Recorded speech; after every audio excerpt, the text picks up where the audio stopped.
Ang KNN ay hatid sa inyo ng UNICEF.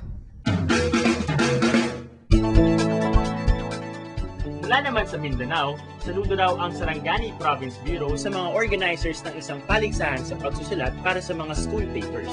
Hindi lang daw kasi ito nakatutulong sa paghasa ng kanilang talento sa pagsusulat. Nagkakaroon din sila ng interaction at friendly competition sa iba't ibang paaralan. Kaya para sa mga kaisan ng KNN sa pagtulak ng karapatan ng mga kabataan, Saludo kami sa inyo!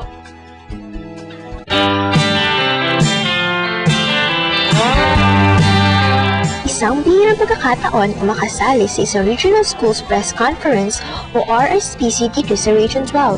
Ang RSPC ay isang taunang paligsahan ng pang-campus na pamahayagan. Ito ay nilalahukan ng mga estudyante mula sa iba't ibang dibisyon ng buong rehiyon.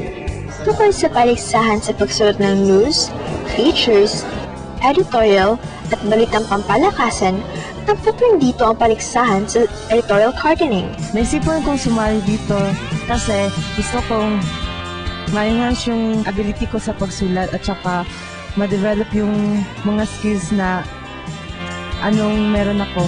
Nahasa ko yung talente ko sa sasanay sa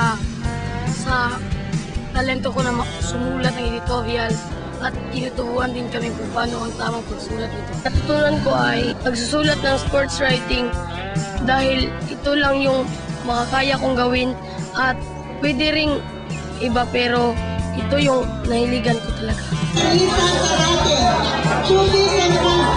Saludo kami sa mga nag-oorganisa nito dahil sa pagkakataong binibigay nila sa mga batang manunulat. Ang mga parangal na binibigay nila ay nagsisilbing inspirasyon sa mga kabataan para lalong maging mahusay. Sana ay maging simula ito pagtaak nila sa isang landas para sa kanilang hinaharap.